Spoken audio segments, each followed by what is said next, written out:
দিনটা ছিল 11ই জুন আর বৃষ্টি হচ্ছিল সকাল থেকে ভীষণ। তো আমি এক কাপ চা নিয়ে বসে বসে একটু বৃষ্টি উপভোগ করছিলাম। তারপরেই হঠাৎ আমার মনে হলো যে ও মা, আজকে তোমার নেল ক্লাস আছে। আমি পুরোই ভুলে গিয়েছিলাম। তো প্রতিদিনের মতো আজকেও আবার লেট করে ফেলেছি। তো মাকে যেই বললাম যে থাক, আজকে আর কিছু খেয়ে যাব না, আর কিছু নিয়েও যাব না, মা তো প্রচণ্ড রেগে গেছে। তো যাও করে আমি খেয়ে আর এই যে বেরিয়ে পড়েছি। তো ক্লাসে যাওয়ার আগে এখন যাব একটা নিজের প্রয়োজনীয় একটা জিনিস কিনতে। তো তাড়াতাড়ি করে সেটা কিনেই চলে এসেছি নেলের ক্লাসে।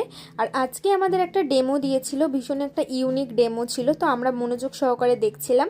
তো এটা হচ্ছে আমাদের ব্রেক টাইম, আর আমাদের ব্রেক টাইম মানেই তো খাওয়া দাওয়া। তো আজকে মানে মোটামুটি কেউই আমরা কিছু নিয়ে যাইনি, শুধুমাত্র মানে আমাদের যে টিচার সে ছাড়া। তো এই যে এখানে প্রচুর রকমের খাবার এখন চলে এসেছে। তো টিফিন টিফিন করে নিয়েছি আমরা সবাই মিলে, নিয়ে আবারও প্র্যাকটিসে বসবো। নেল ক্লাস থেকে ফিরে আমি গিয়েছিলাম এক জায়গায়, আর আজকে রিম্পার নেলস করে দেওয়ার কথা ছিল। তো বসতে বসতে অনেকটাই দেরি হয়ে গেছে, ও ছিল না আর আমিও ছিলাম না।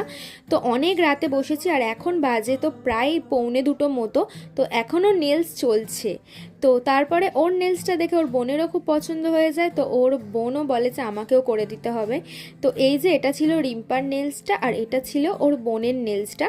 তো কেমন লাগছে অবশ্যই জানিও, যদি ভালো লাগে একটা লাইক করে দিও। আর এখন তো বাজে রাত প্রায় প্রায় 3টে মতো। এখন আমি যাচ্ছি আমার বাড়িতে, আর ওরা আমাকে বাড়ি দিতে যাচ্ছে। ব্লগটা কেমন লাগলো জানিও, এখানে এন্ড করলাম।